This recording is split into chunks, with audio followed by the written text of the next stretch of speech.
Bonjour chez vous. Je vais aller plus en profondeur avec la dernière vidéo que j'ai faite lors de mon voyage à Peterborough, en Ontario. Si vous n'avez pas vu cette vidéo-là, ben regardez-la, ça va vous donner une sorte de préambule à ce que je vais vous dire aujourd'hui.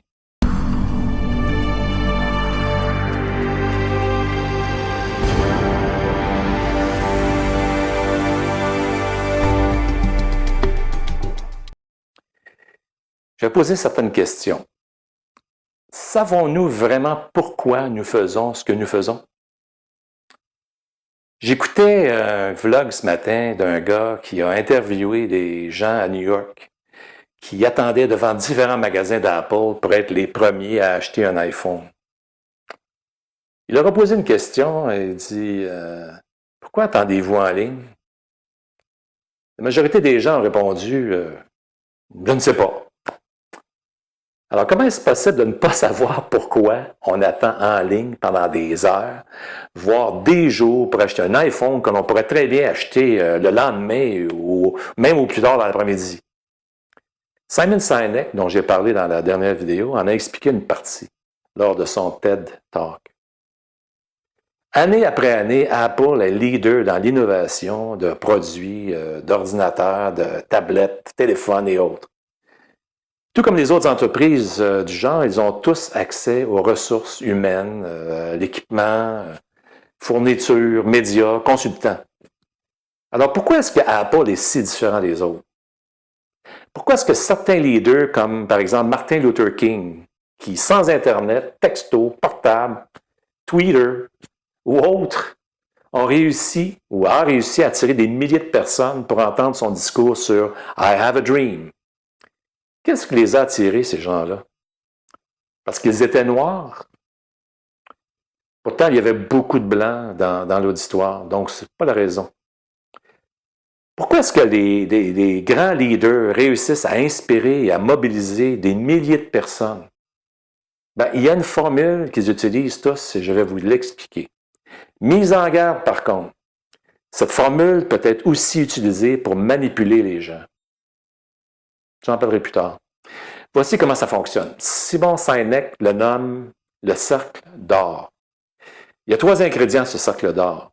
Il y a le pourquoi, il y a le comment, puis il y a le quoi. Puis l'ordre est d'importance vitale pour convaincre les gens et parfois même les manipuler à leur insu. C'est pour ça que je mets une mise en garde là-dessus. Simon Sinek donne 2 exemples sur l'ordre du fonctionnement et explique la différence entre Apple et les autres fournisseurs d'ordinateurs ou de téléphones. Voici le premier exemple de l'approche quoi, comment, pourquoi qu'un compétiteur d'Apple pourrait utiliser pour vendre des ordinateurs ou autre chose.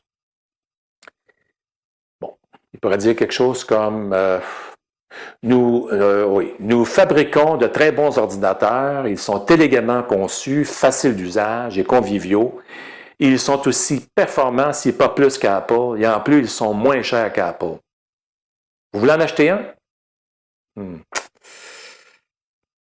Vous ne voyez pas de filet de gens attendre pour acheter un téléphone Samsung ou autre, ou en fait d'autres marques d'ordinateurs. Maintenant, voici l'exemple qu'Apple pourrait utiliser en faisant la formule pourquoi en premier, comment et après ça quoi. Alors, il pourrait dire quelque chose comme tout ce que nous faisons, tout ce que nous croyons nous permet de défier le statu quo. Nous croyons qu'il est important de faire différemment des autres. La façon dont nous défions le statu quo est en fabriquant des produits innovateurs, élégamment conçus, faciles à utiliser et conviviaux. Nous fabriquons des ordinateurs fantastiques pour des gens comme vous. Vous voulez en acheter un? Alors, voyez-vous la différence? Les gens n'achètent pas ce que vous faites, mais bien pourquoi vous le faites. C'est pourquoi les gens qui achètent des produits Apple se reconnaissent dans les valeurs et croyances d'Apple. Ils sont loyaux, ils aiment légitimement les produits d'Apple, ils deviennent même sans rémunération les ambassadeurs d'Apple. Que demander de mieux qu'en fait. Hein? Les gens n'achètent pas ce que vous vendez ou faites, mais pourquoi vous le faites. Qu'est-ce que vous représentez pour eux? Ainsi, vos efforts ne doivent pas être centrés sur ce que vous faites, ce que vous vendez, ce que vous offrez, mais bien le pourquoi vous le faites qui est en résonance avec les gens que vous voulez attirer. Savez-vous pourquoi vous faites ce que vous faites? Comme coach, j'entends souvent des choses comme c'est légitime, hein? Mais quand même. Quelque chose comme je veux changer le monde. Je veux faire une différence en aidant les autres. Je veux distribuer du bonheur autour de moi. Je veux aider les gens à trouver leur personnalité unique, leur couleur, leur vibration, leur résonance d'âme. Je veux les aider à réaliser leurs rêves ou objectifs. Je veux les aider à réduire leur stress, à avoir de meilleures relations intimes et familiales, à mieux communiquer, etc., etc. Puis là, je pose la question, une question de coach. À quel point êtes-vous ce que vous voulez que les autres soient ou fassent? Ça, des fois, cette réponse-là ne vient pas spontanément. Les gens se mettent en question. Puis j'en ai d'autres qui vont dire quelque chose un peu plus cru. Ils vont dire « J'ai un boulot de merde, un patron de merde, je veux quitter cet emploi, je ne gagne pas assez cher, puis je veux me partir en affaires pour faire plus d'argent et devenir financièrement indépendant. » Wow! Il y a une nette différence. Mais malgré cette différence, est-ce vraiment un pourquoi ou est-ce un comment et un quoi ou un résultat final? Ce qui m'amène à un deuxième diagramme que sans doute que vous avez déjà vu avant, qui est le diagramme de avoir, faire et être, versus un autre diagramme qui est être, faire et avoir. C'est un modèle qui ressemble au cercle d'or de Sénèque. Voyons le tout sous forme d'objectif. Un objectif a deux volets principaux à part l'échéancier. Il y a le quoi et le qui d'un côté et le quoi vous voulez réaliser ou avoir. De l'autre côté, vous avez le qui que vous devez authentiquement être pour que ça se réalise.